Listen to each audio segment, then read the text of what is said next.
What's up? What's up, everyone? This is Neo, a.k.a. The Gentleman. Hey, my name is Carly Rae Jepsen. Hey, this is Bruno Mars. Tell your Chico Pitbull, Mr. 305, and you are now listening to Hereward Radio, bringing community radio back home, where it belongs. You're listening to Fergie and Cole Talk Posh on Hereward Radio.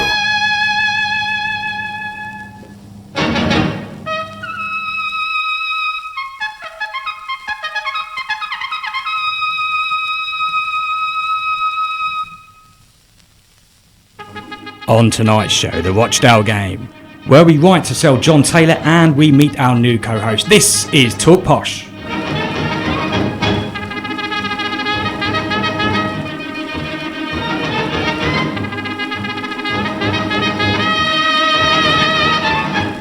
Yeah, after a disappointing, promising so much and delivering absolutely nothing. Proper football is back. We are back, and yes, he's back as well. Evening, Coley. Evening, Fergie. Evening, listeners. We are bigger and better this season and are in association with Downpour Showers UK, the home of the shower neck. Our new co-host and social media expert is Ollie. Evening, mate. Evening. And if you want to contact the show, tweet us at Talk Posh, like us on Facebook, or comment on our live feed. Ollie, what's our listener poll tonight? Our poll tonight is, was it the right decision to sell John Taylor for a reported $5,000? Let us know on our Facebook page or Twitter. Good stuff. Simple answer for me on that one. Yeah, I think it was the right decision. Anyway, we are also joined by Posh fan Josh. Evening, mate. Hello. Right, let's go. Steve Hill said he had the opportunity to walk away from the club in the summer, but Dale fans will be glad he didn't. Peterborough, they're lively, and they will look for opportunities to get forward under Grant McCann.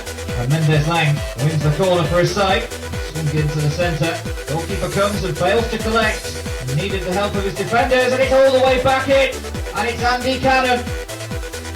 The first goal of Rochdale's League One season. Really poor goalkeeping. Aidan White forward. Going from Bolton in the summer. And here's Marcus Maddison. And there's the equaliser. This is Lopez. Goldhurst was bundled over there, surely. Nothing given. Plenty of possession for Rochdale, and it's the goal scorer Andy Cannon. Cross into the middle. Now is that a penalty? It is this time.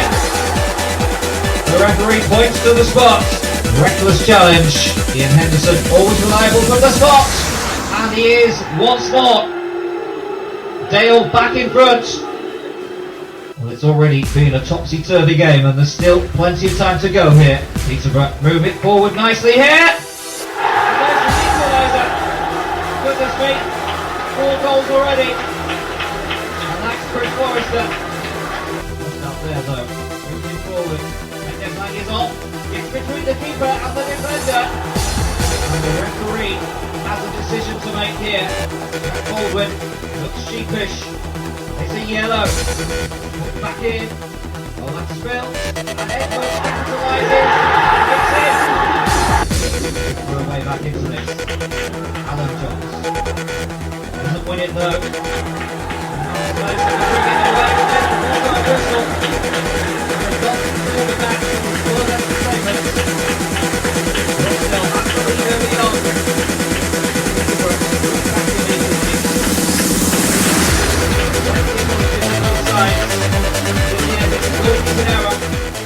Unbelievable game, eh? Particularly the first half. 4 goals. Plenty of controversy, plenty of errors, plenty of action. I think 4 goals in any half is great entertainment, but when you look at some of the goals, you think to yourself they were poor goals. I mean, the first goal we conceded, Alnwick, to me, was at fault. It came for a cross, missed it by a mile, and then we're down to straight away 1-0. Second, later, or a few minutes later, Maddison, great goal, but on his weaker right foot, very tight angle. Surely the goalkeeper, that Joshua Lillis, should have got that. But to me, it was it should have been an easy save for the keeper. Then we had a penalty disallowed, or not allowed. I thought the commentator said that he felt that it was a an iffy penalty decision, but I thought it was a clear push in the back on Courthurst. Did you see it? Yeah, did What see did it. you Yeah, think? no, I would have. Yeah, probably as penalty, but it's one of them. It's one of them, isn't it? It's where it's the two players almost collided, and I don't think I would have given it a penalty. Whereas I did think that when Anderson gave our penalty away, it definitely won. That was definitely penalty, but I felt the Rochdale player went into the back of Courthurst, to be honest, and I certainly, as a referee, would have given that. Definitely would have given it. He made contact with him. Fair enough. To me, I would have given it. Josh, got any views on the game, mate? It's typical Peterborough, really. You know, you can't really expect any less from them. You know, five goals in the Peterborough United game isn't actually that rare. And obviously, a lot of the time last season we were on the wrong end of a scoreline like that. But for me, it showed great character, and that's something that we maybe wouldn't have shown under Wesley or anyone else really that we've had in recent years. So for me, it can only be seen as a positive. Any Peterborough United side that plays is gonna be, caught on the counter at times because they commit so many players forward, and then obviously they're gonna score lots of goals as well. But for me, the striker still needs to be signed by the end of the window. No striker scored at the weekend, but that again could be seen as a positive. Yeah, well, no, exactly, and McCann actually said that as well. If you've got in all areas of the pitch where people can score from, and like you said, it's all midfielders scored. I think it is a bonus. In regards to the striker, Courthurst, I think, had a fairly decent pre-season, and I think he played okay as well at the weekend. Yeah. I don't think he wasn't brilliant. If we score 3 goals away from home and we get 3 points, for me, it's an absolutely brilliant start to the season. You'll be anyone to say anything different will be a fool. But there are people that say different. There's people that. And I think I do agree with him. I think that the defender at times, like you referred to at the start of the show, wasn't great, and the goals that we gave away weren't brilliant either. The start of the season is always going to be edgy. It's always going to be a bit nerve-wracking or whatever. But I don't think we had that. I think we just played our football, and under McCann, you can see that we're going to be playing good, high tempo. Football and that the season started. What you'll see this season is good passing football and attacking football. And as a fan of the Posh, that's what I like to see. Yeah, it's great to get promoted, but at the end of the day, you pay your money to be entertained, and the way you're entertained is by seeing good, attacking, positive football. We're going to concede goals, but so what? As long as we score more goals. Disappointing, Ryan T got injured. What was his surname? I forget now, it's slipped my mind. I'm not going to say any players' names wrong this season. So, but he went off injured, didn't he? He did, with a hamstring injury. So I don't know if he's going to be out for. He's definitely probably not going to be playing tomorrow anyway. Yeah, he's definitely out tomorrow's game. Yeah, is he? Yeah. Well, I'm not too concerned about that because Bozzy's definitely a solid defender. I don't have any worries about that. But what Bozzy has got is just desire, character, just mental toughness, isn't he? And he doesn't mind getting in behind anything. He will block anything and everything. Yeah. Baldwin, I thought. Was he lucky to not be sent off? I don't think he was. No, I didn't think the player was in on goal. He wasn't going towards the goal. He was going more away, I thought, right at the edge of the penalty area. The law's changed, hasn't it? The law's changed now. Just because it's a goal-scoring opportunity, it's not a sending off. Yeah, no, I think unless it's intentional. No, but I think that's whether it's in the penalty area because it's a double jeopardy rule. So if it's in the penalty area and they intentionally go for the ball and they miss it and it gives a penalty, you then won't get sent off because you're almost being punished twice if you get sent off. And it wasn't. It was outside the box, wasn't it? Yeah. So that rule, sorry, Mr. Ref over there doesn't apply. But it wasn't a sending off, was it? Tricky one. Do you think so? Don't know. Yeah, I think he was lucky. I don't think it was. I don't think it was a Stonewall one, but I think he was lucky. Right, let's go back to the goals. Madison, I thought, had a cracking game. Yeah, very good. I mean, he's one of the players that if you probably name 3 or 4 that you'd say we need to keep. He'd certainly be one of them. Do you think we'll keep him? It's hard. You can't if you get an offer of in excess of £1 million, can you really turn it down? You know, a club like ours. But then again, you know, with the selling of John Taylor, with selling another wide player or wider player with the system we play, could prove costly. And I don't think that there's many, if any, better in that league. So he's certainly a player that, you know, if we want to be aspiring to win the league or certainly get playoffs, then he needs to stay. He does, definitely. And he celebrated with the rest of the team when we scored, which is a good sign. Marcus, well done, mate. Yeah, well done. But he was instrumental, I think, throughout. The second goal, he linked up brilliantly with Forrester, didn't he? What a shot by Forrester! That was a cracking goal. It goes back to the same point we were saying earlier. We need midfielders to score, and he popped up with a great goal then. And we need them, especially centre midfielders, to push on a lot more and get more goals because, like we said, the strikers might not be totally up to it. Yeah, I mean, Forrester last season, again, one of our players of the season, but he didn't seem to have those goals from midfield that a lot of clubs need, and you know, goals from midfield are rare or rarer nowadays. So you need those goal scoring midfielders that can do, and obviously Forrester can defend as well. We've seen that. So for me, he's going to be instrumental and he's going to be key. Certainly, for me, top 2, top 3 players last season, and will be the same again. Ollie, what's the listener saying? Anything? Yeah, they're all agreeing with what we're saying.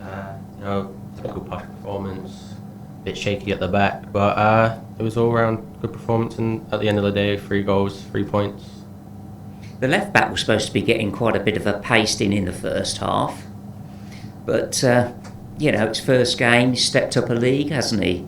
You know, so you know, it's all a learning curve for the team. They're all playing together. I know we had about 10 friendlies and that, but this is the real stuff now, isn't it?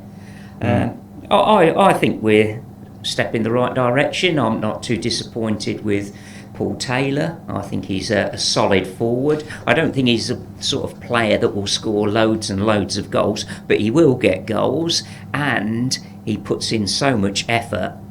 My only concern with him sometimes is he goes, well, he used to, when he was playing previously, he would probably have a crack at goal when he perhaps should have passed the ball, but I don't know.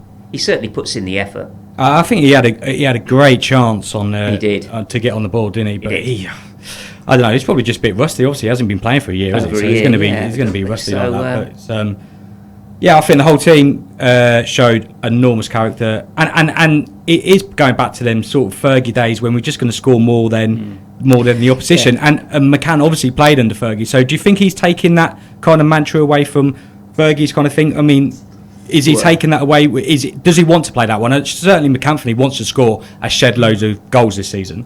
I think McAnthony certainly has a say. You know, there's sayings in football, for example, a team that doesn't concede doesn't lose, but that's not the Peterborough way. No.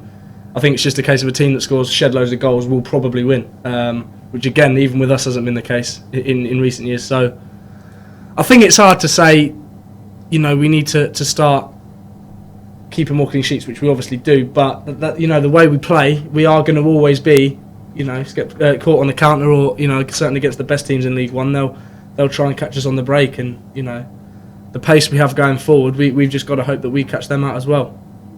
I thought we counter-attacked actually quite well. There was a time where we had a goal disallowed, and I think the movement and the passing was absolutely fantastic. It was just disallowed because Nichols handballed it to go in, but I thought the movement, the passing was brilliant, and we're counter-attacking with a lot of pace, and I think we have got a lot of pace in the team, which is good. I think the right back, Hayden White, played really well. He had a good game, very good game. It's good though, we need it. I mean, is Michael Smith injured at the moment? Yeah. He started, I think he was back training today. He is available for selection tomorrow, but whether he'll go with him is another subject. But I thought, again, especially for Madison's goal, because Aidan White's played that ball from a long way out. Yeah, it's just great. He was 20-30 yards outside their own penalty. To be honest, I thought, was it McNulty who was against him? I thought McNulty had an easier task to get the ball than Madison, to be honest. But yeah, again, it's poor defending, like we said earlier. Yeah, it was poor defending. But Fergie, I'd just like to go back to you said it was just disallowed for handball. It was handball, wasn't it? Yeah. Well, what do you mean just disallowed? That is a total infringement, isn't it? It's not just disallowed. Handball, it's like punching the ball into the net. It's got to be disallowed. Trust the referee to bring that up. You're listening to Talk Posh. What's up, everyone? This is Neo, aka The Gentleman. Hey, my name is Carly Rae Jepsen. Hey, this is Bruno Mars. Tell your Chico Pitbull, Mr. 305, and you are now listening to Hereward Radio, bringing community radio back home, where it belongs. Is your car due an MOT? At Swift Car Care in Brampton, we can MOT your car 28 days before the expiry date. Call today on 01480 456 100. Swift Car Care, a family-run business taking care of cars and the people who drive them since 1987. To find out more, go to www.swiftcarcare.com.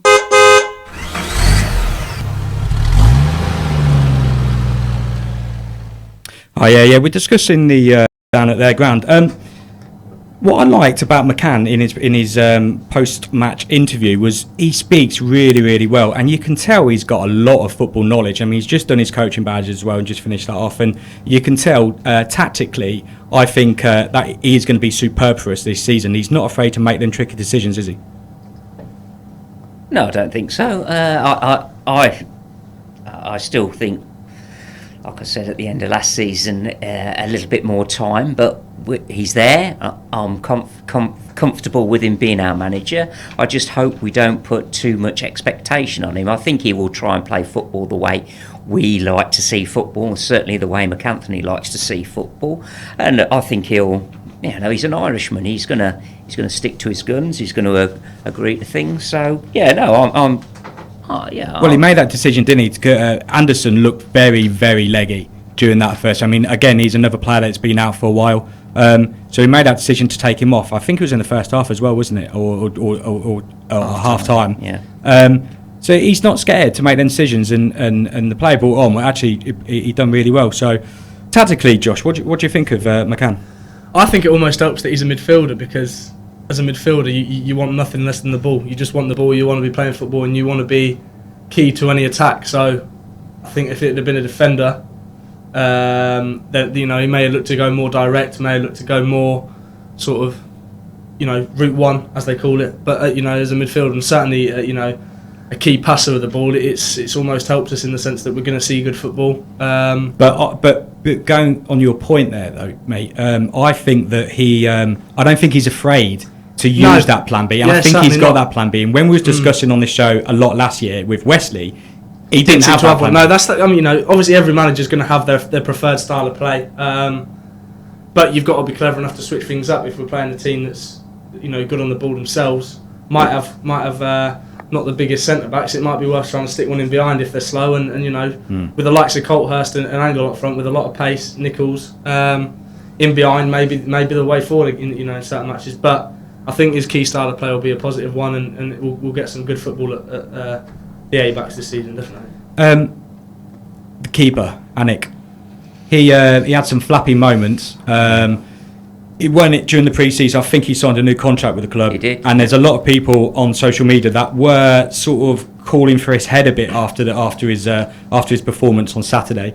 That's a bit harsh. Ollie, did you notice anything on social media about Ben? Not that I was looking, but obviously the drips and drabs came through, and they were all like, "Oh, we need a better keeper." What happens if it's a bigger moment, it's a bigger game, and he makes a bigger mistake? Well, Mr. Coley. Oh, I just totally disagree. I think Anik was at fault, definitely, for the first goal. Nothing he could have done about the penalty, and he was at fault with Baldwin. Yeah, he was. Yeah, he was at fault. He came rushing off his line. But beginning of the season, he's in a situation. He's in a position where a mistake almost costs you a goal, doesn't it? It almost guarantees you make a mistake, it's a goal. We got away with one of them, but the amount of times he kept us in games last season. You look at the goalkeepers in League One. There aren't any goalkeepers better than Ben Anwick in League One. Definitely, there are no better goalkeepers. Do you reckon so? This season down at the A-backs, we won't see any better keeper than Anik.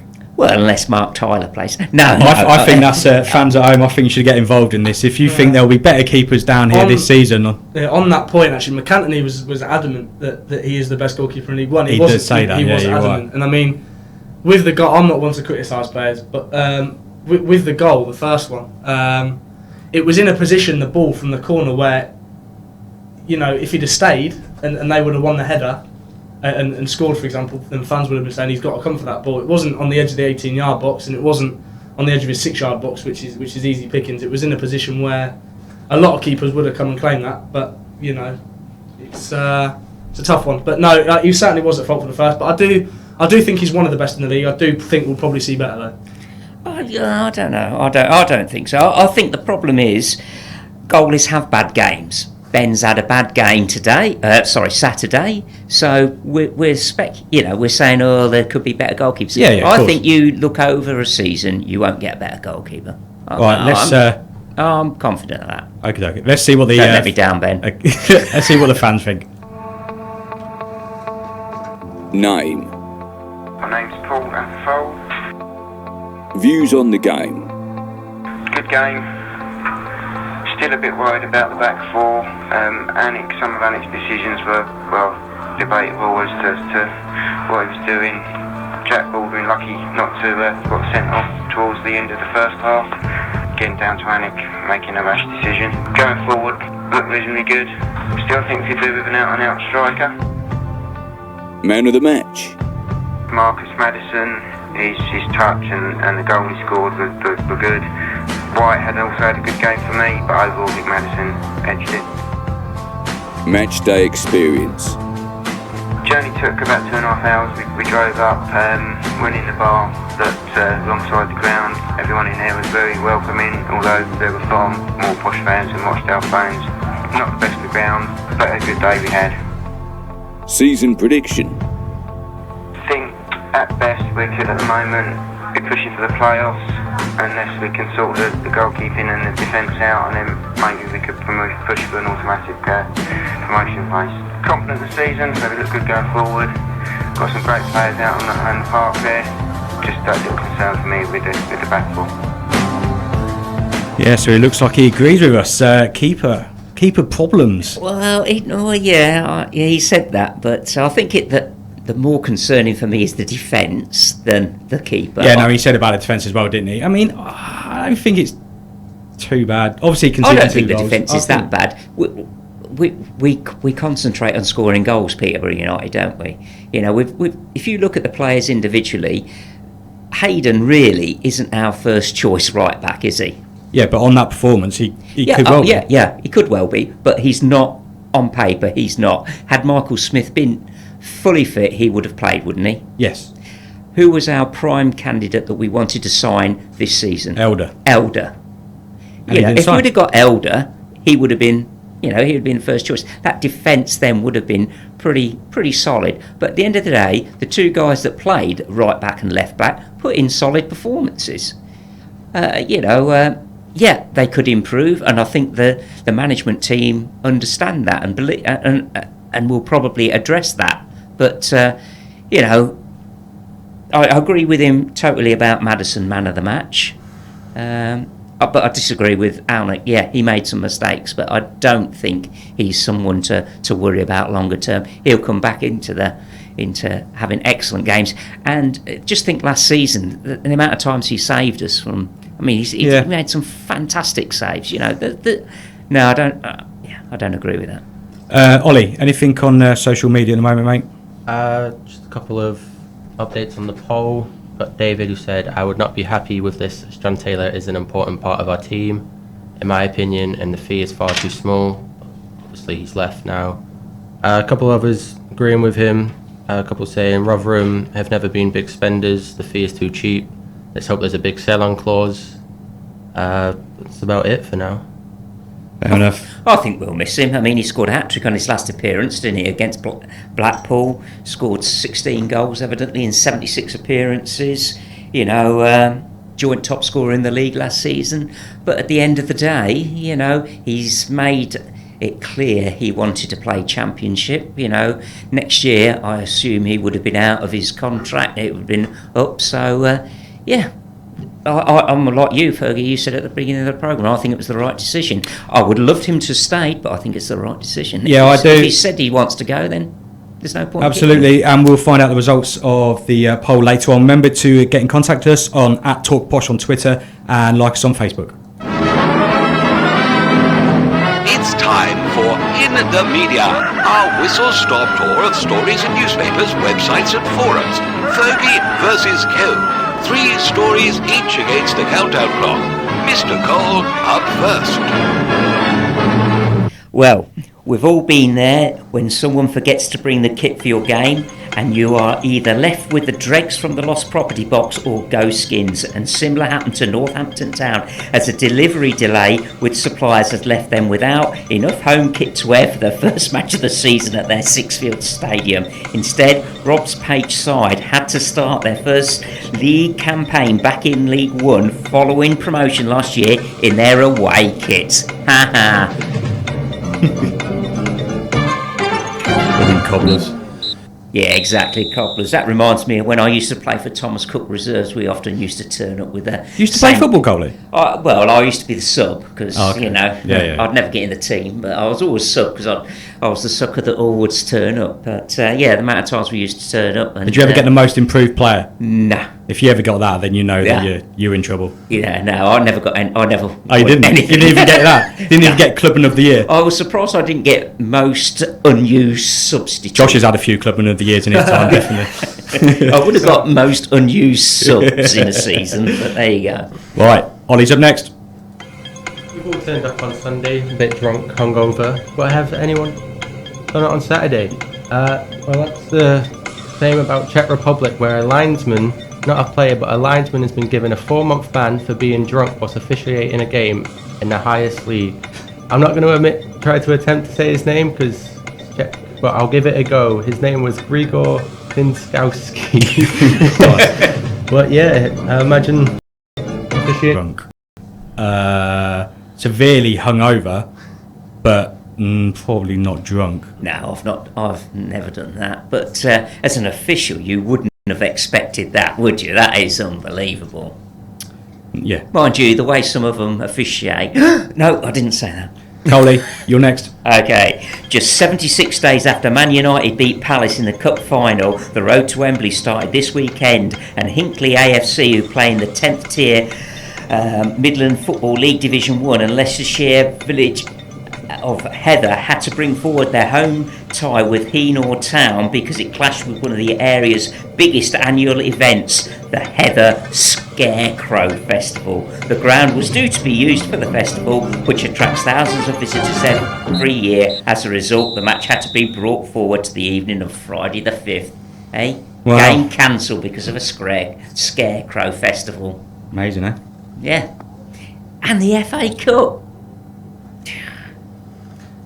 Josh, Ollie.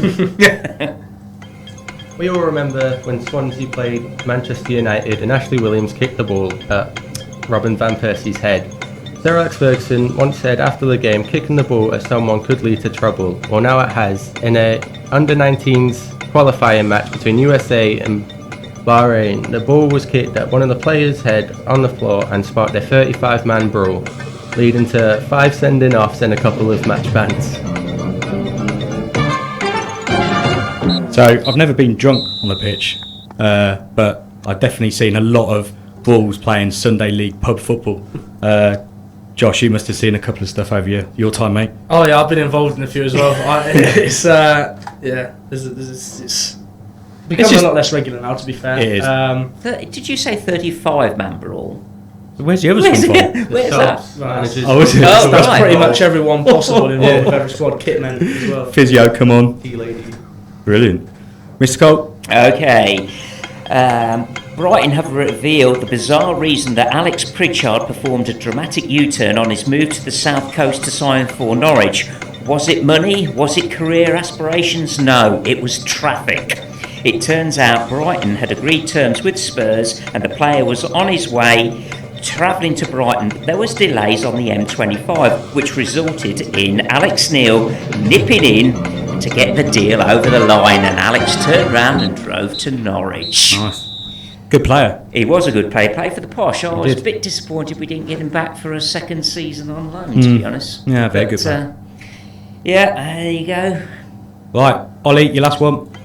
We all dream of making the perfect debut, but for some it's a bit unlucky where you can get injuries such as hamstring strains, pulled muscles, back injuries. But that's not the case for Jeremy Menez, who was making his debut and was unfortunate when he went in for a tackle and ended up with a gruesome injury where he lost half of his ear. Nice. Very nice. You seen that that gymnast? No. On the Yeah, Olympics? oh my word. He broke his leg last Olympics as well. Did he? Did he? Oh, right, so And, it's a he got, when he was getting carried off after breaking his leg, the stretcher broke and he fell off it. Because there was another injury at the Olympics yesterday, wasn't there? Female cyclist. Oh, she went right over. My wife, sort of, I heard her like that, and yeah, she went a real cropper, fractured 3 vertebrae. Yeah, think so. So come on then. This was Ollie versus Coley. Who done the best stories? Who did the best one? Yeah, that was definitely Josh. Well done, mate. This is Hereward Radio, bringing community radio back home, where it belongs. Is your car due an MOT? At Swift Car Care in Brampton, we can MOT your car 28 days before the expiry date. Call today on 01480 456 100. Swift Car Care, a family-run business taking care of cars and the people who drive them since 1987. To find out more, go to www.swiftcarcare.com.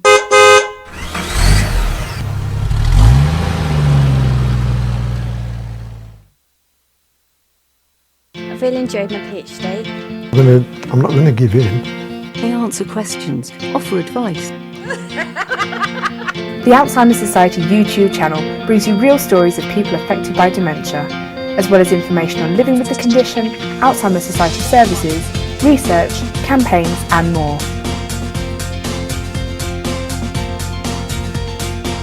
Subscribe to our channel, share, comment on and like our films, join the discussion, and together we can fight dementia. To find out more, go to www.alzheimers.org.uk. This is Talk Posh in association with Down Porsche Hours UK. So it's prediction time. Each week we will have a competition between the hosts, the listeners and guests to predict the outcome of 3 fixtures. It's done on a league basis and will be 3 points for correct score and 1 for the correct result. I am the reigning champion at this at the moment. Here we go. So Here we go. everyone's got to try and beat me. So we done predictions last week. They went out and let's have a look. We had a few points on the board. Currently bottom with no points is the listeners. They didn't predict anything correctly last week. And then Ollie, Coley and Fergie all joined second. And the guest, who was Hereward Radio presenter Matt, actually won the competition. Well done, Matt. He's standing in the room and he's cheering away. Well, not quite. Over there. So, yeah, good stuff. So we'll go on to this week's. Josh will be playing on behalf of the guests. And Ollie, who's playing on behalf of the listeners? Gary Simmons will be playing on behalf of the listeners. Good stuff. Right. Coley, Posh versus Wimbledon. Yeah, confident after Saturday's win, so I'm pretty sure we'll dispatch Wimbledon 3-1. Is my prediction. Cool. Ollie? I'm going to go for... He'll probably make a lot of changes, work out a better team, so I'm going to go 1-0 Posh. 1-0. Josh? Wimbledon have just signed Tyrone Bunn, haven't they? And he seems to have a knack of scoring against us. So I'm going to go 2-1. 2-1 Peterborough.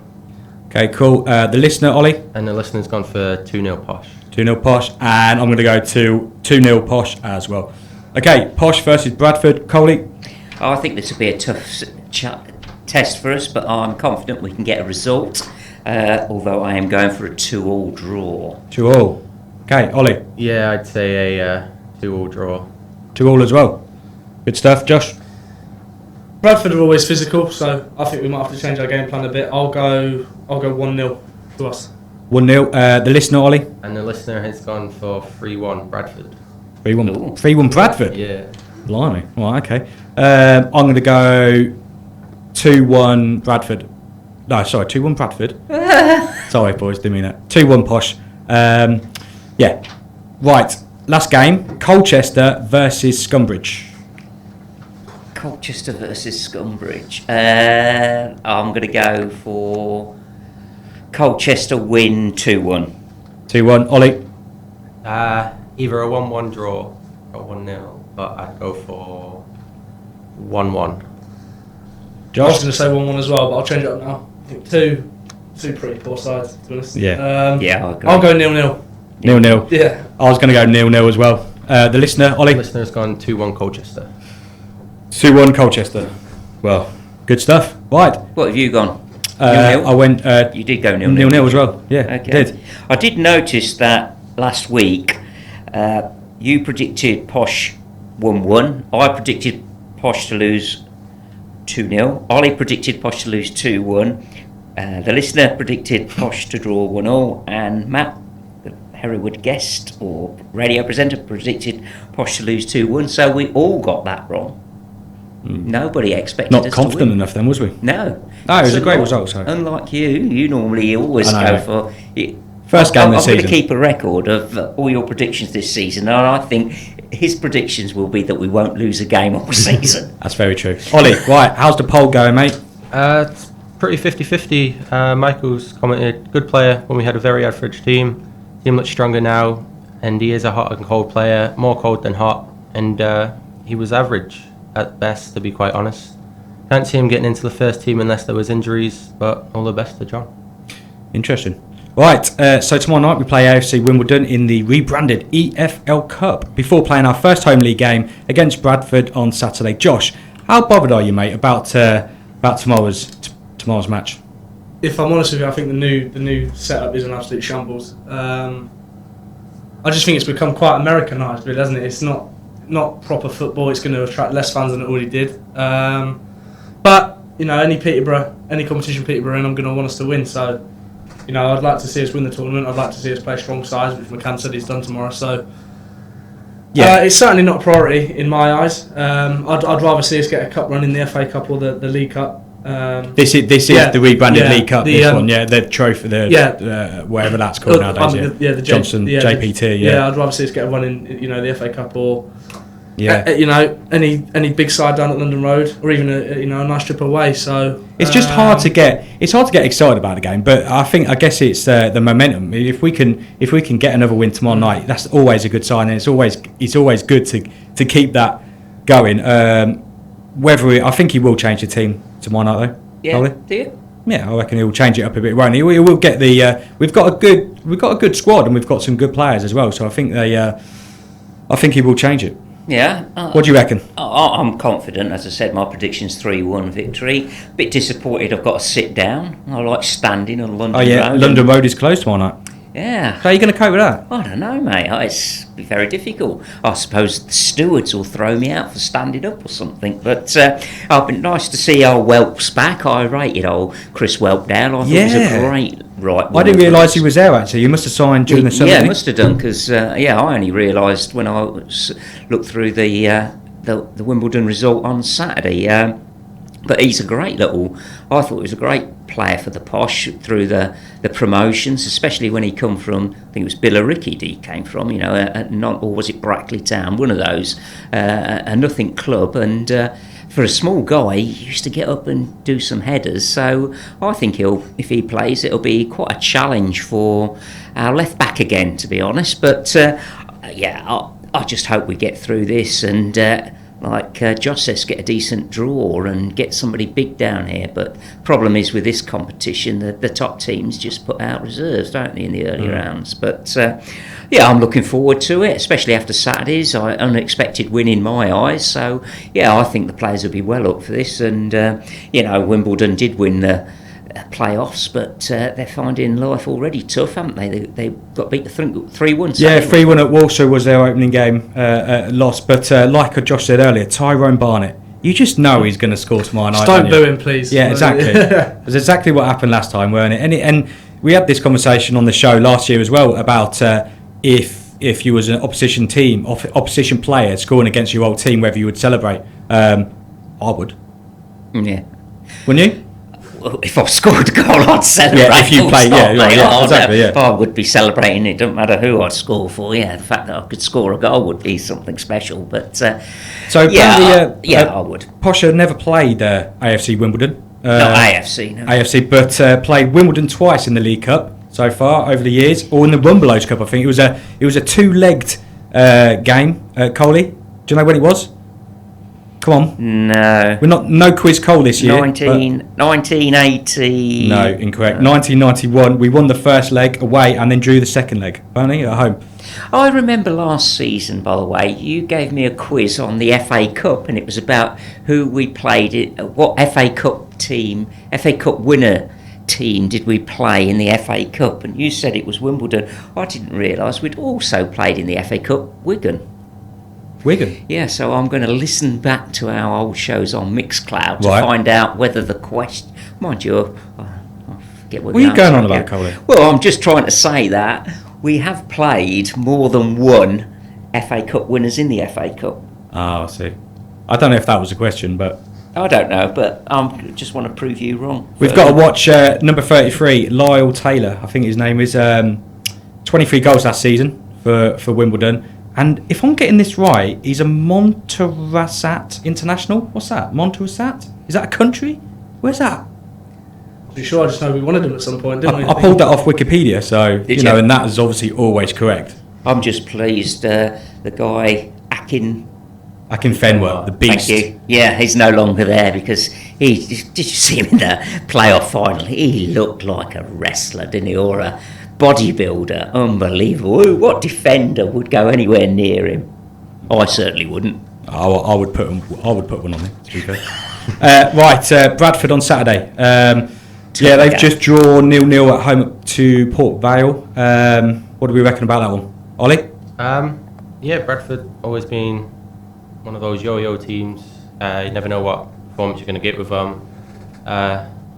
But probably a decent result for Port Vale at the weekend, in my opinion anyway. But got a new manager, haven't they? Because Phil Parkinson left, didn't he? So they've got Stuart McCall now. Player, he was a good player. I don't know what he's ever done as a manager, but... I'm not sure. I don't know if he's been anywhere else, to be honest. No, I don't. Because he was up in Scotland for a while, wasn't he, McCall? So... but I think it'll be a tough game. They beat us down here last season 4-0. Don't talk about that. That was the game after that West Brom game, wasn't it? Where he was going from complete high to absolute. But that was Phil Parkinson in charge as well, and he was the old hoof the ball, etc., wasn't it? I'm pretty sure that's when I got neck ache for looking for the ball. They're probably going to play the same way. Yeah, they probably will. They have a big physical side. Yeah, that's why I went with 1-0. I think for the prediction, didn't I? Yeah, because they're just so strong. Big and burly everywhere, and they like playing to the front too. They obviously they come up for the playoffs. No, sorry, they didn't. Sorry, they went to the playoff semi-final against Millwall, lost that, didn't they? So they didn't get through, and they came 5th last year. Ain't going to be an easy game on Saturday at all. I hope there's a good crowd. Because we've got a win against Rochdale. Weather is nice. Let's get out there, fans. Get yourselves down to London Road, because I think it'll be a good game.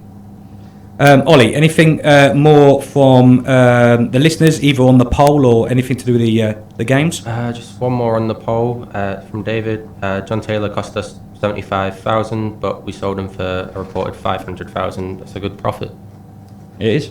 Yeah.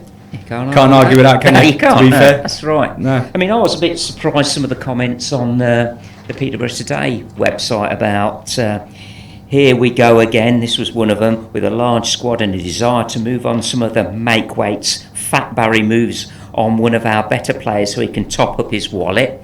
Why don't these people get over the Fry thing? This is another one. Why does Mr. Fry always get the blame? Oh no, this person was sticking up for him. Yeah, why does he always get the blame? Does Mr. McSummy or GMC have no input? Of course he does.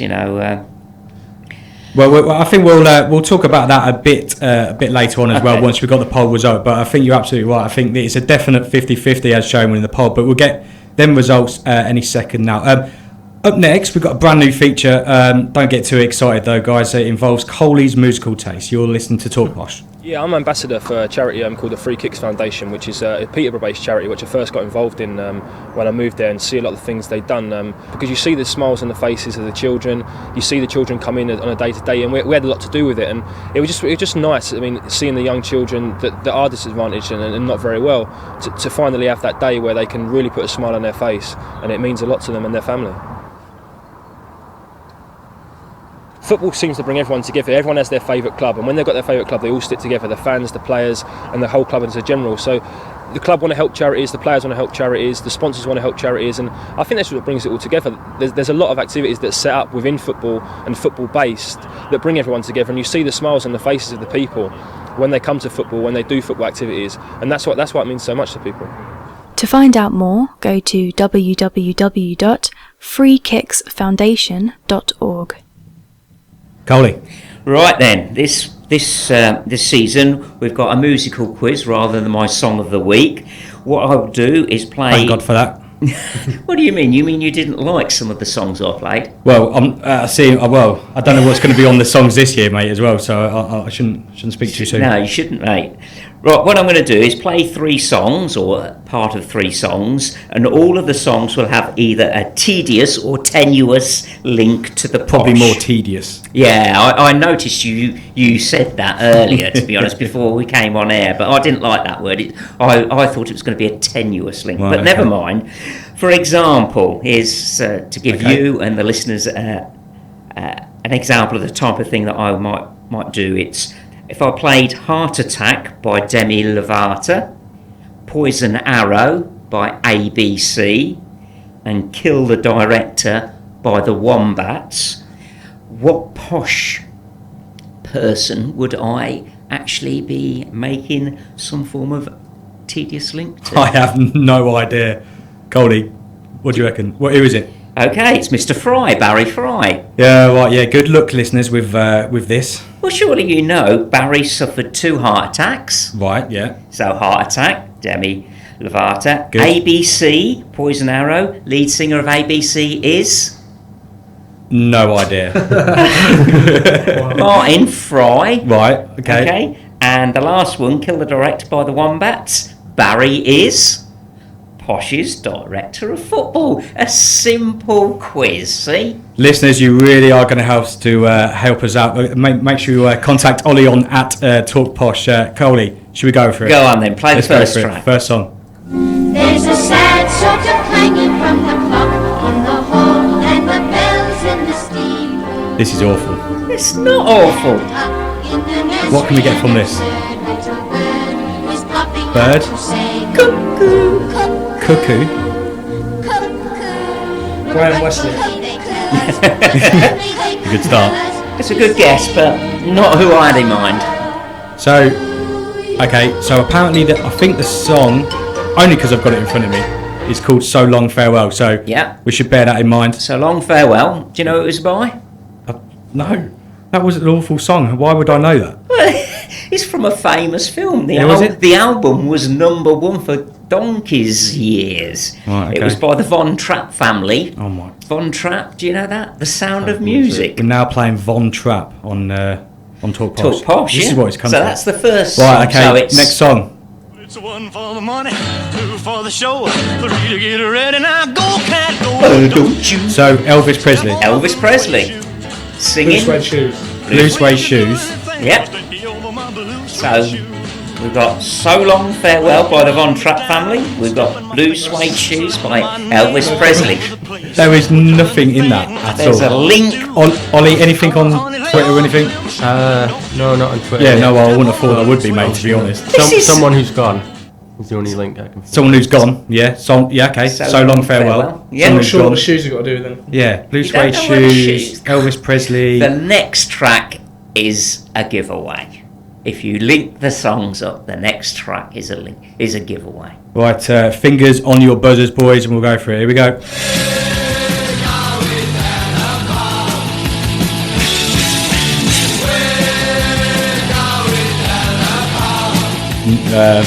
You know who this is? Who is it? It's who is it? Sham 69. Right. And well, to be fair, I've just seen the No. What we've got on Twitter? Anything? Someone's asked, is it medals? No. That was my That was yours, weren't it? Graham Wesley medals. Okay. Do you Anything know else? what song that was? Well, only because I've got it in front of me.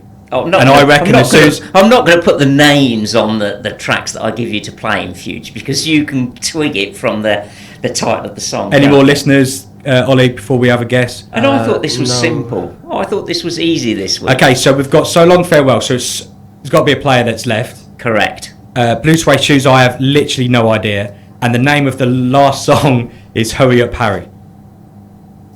I think I know who it is. Who you got? I'm going to take a guess at Harry Buteman.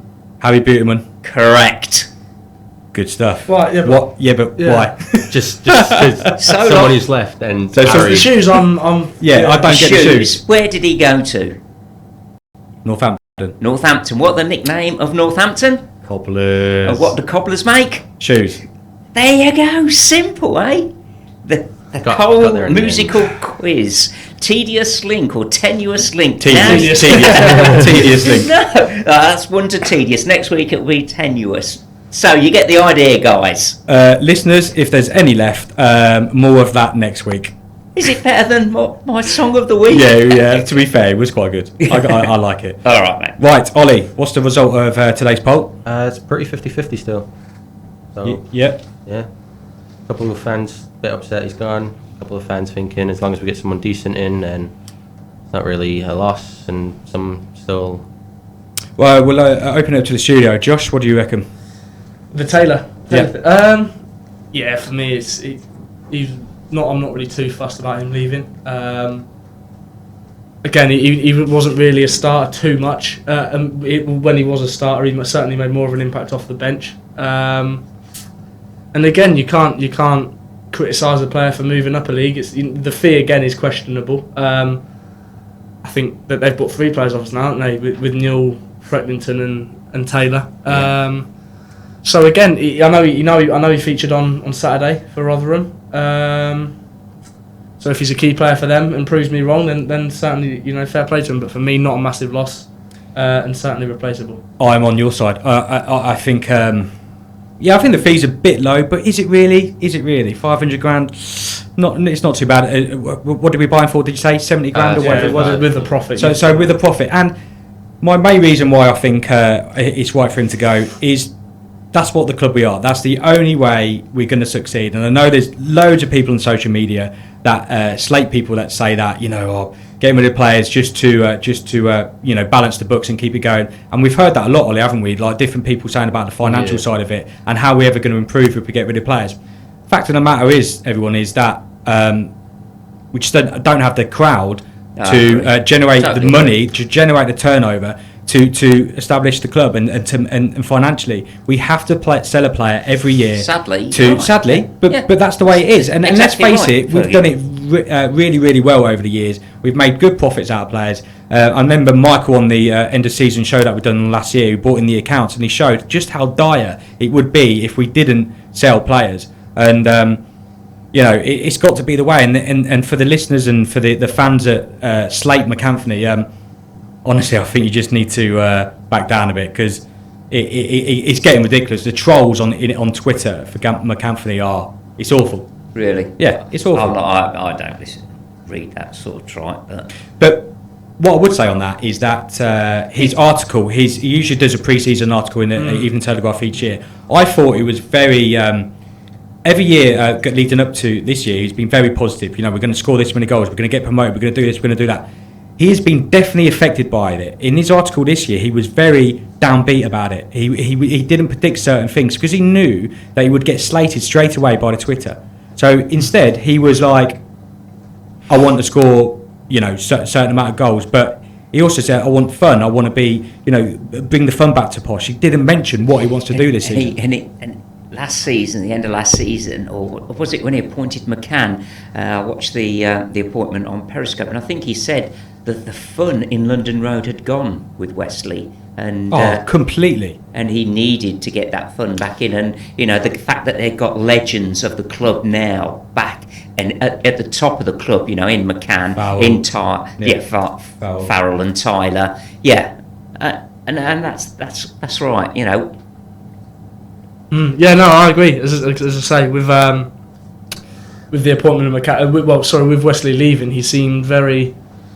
He almost sort of admitted in a way, if you read into it enough, that he was wrong with the appointment. He seemed very negative about Wesley. Afterwards, wasn't he didn't seem to have that respect that a lot of managers would have when a manager leaves, and with the appointment of McCann, which I think a majority of fans were happy with. Obviously, you get the people that probably are deep down but have to say on Twitter that they're not, just to try and look clever and funny when really they're not. It's for me, and I think we will have a good season, and I think there's no point. I think McCann done the right thing, lowered expectations. Because we've expected so much in recent years, and we have had so much in recent years under McCann, which people seem to forget. So that's a fantastic start on Saturday, a really, really good start, and I think McCann actually said today as well he's not going to comment at all on games this season. He always sort of wait until the Monday. He will though. He will. And that's brilliant though. I mean, let's face it. You don't get a lot of chairmen that are good as that and like him. Again, I'm just going to go back to it. People will force him out of the club. I know he says he doesn't take a lot of notice out of people, but he definitely does. But again, the people that rate him and respect him so highly probably don't bother using Twitter because they don't need to. They go to the games. Yeah. They talk about it with their mates, and they know exactly what McCann done for this club. And if you're more negative than positive about him, I think you need to give your head a wobble, to be honest. Because I say I wasn't around in the 80s, but I've heard a lot about how bad they were in the 80s and stuff. And it was bad. It's under McCann, we've certainly achieved more than we failed. Yeah, definitely. And the quality of football we're watching and seeing over the last 10 years is fantastic. And like McCann said, he's going to play attractive, attacking football, and that's what people that paid their season ticket money want to see. Yeah, we want to see promotion, but then every club in every land want to see promotion. But yeah, no, I just hope we achieve a good season, a good, positive, attacking football. That's all we want. That's all we want. Absolutely. But what about the players that have gone then, Zach? I think it was about time he went, to be fair. I think he's been absolutely brilliant for the club, but I think he was his time to go. I loved it. Just hated he went to the Cobblers. Yeah, I just loved it when I saw his photo of him signing for the Cobblers with his shirt like this, and he had such a solemn face on because his heart's still in people. Of course, definitely. And I think as well, one thing we haven't mentioned is what we have this year, which we haven't had in recent years, is strength in depth as well. Yeah. Hayden White Saturday was really, really good. We've got the left back, Hughes, and then we've got another left back as well. I think just came in. Or is it just from Jerome Bingham? Bingham Williams. Yeah. Again, I've seen clips of, but you can't go from YouTube, so I'm not going to comment on him. Certainly looks a prospect, but strength in depth. I mean, up front as well. I know. What we have isn't as good as it could be, but we certainly have the players there for me that could make an impact. And obviously there was that rumour about Jason Cummings coming from for a £1 million bid. I don't think it's happening, is it? Well, no, it's not happening according to. But didn't you say that McCanford did, or said that someone else weren't coming, and then eventually he did turn up? Yeah, I saw the. I think he's just playing down things now. I think Barry Fry over the years he's just got a bit. Fry certainly won't do that, will he? Yeah, no. He won't change. But I'll tell you one person I was surprised that went, which was the link, Harry. I was surprised, but I mean, reading what McCann said, he said to him at the end of last season that he'd got an abundance of midfielders and he couldn't guarantee him a game. So fair play to Grant. I think he's obviously spoken to him, to give him a full season, a full close season to try and find a club and everything. But I was surprised because I thought Harry did us proud last season. Good stuff. Let's talk posh. Fergie's Bet of the Week in association with Head to Head Barbers. Probably the best barbers in the world. Yeah, head barbers money. But if I'm lucky, any profits made will be going to the Chris Turner Statue Fund. Right, I'm going for Posh to win and both teams to score. I don't think we will keep a clean sheet. I think Posh will win, and that is at odds at 4-1. So Chris Turner Statue Fund. No money will probably be coming your way this week, but it's worth a try. Yeah, there we go. Not? Well, not 2-1. You were predicting, didn't you? It Do is. you have to put that on at a bookies? I don't know. I've never been in a bookies. Or do you just? It's can all you just online, say- mate. It's all right. Oh, it's all sorted. Don't you worry about that. Right. It's all fine. Anyway, right. That's it. Thanks for listening, everyone, and cheers. Oh, thanks to all our sponsors, and especially Downpour Showers UK, home of the Showerneck. Remember to get in touch via Twitter and Facebook, and be sure to tune in next week, where we will have an exclusive. Oh, that's a good one. That's a good one, isn't it? Exclusive interview with Matty Stevens. If you missed any of the show, you can catch up on Mixcloud. Just search for Talk Posh. Before we go, on behalf of us all at Talk Posh, our thoughts are with the family and friends of long-serving Posh employee Derek Paul, who sadly passed away last week.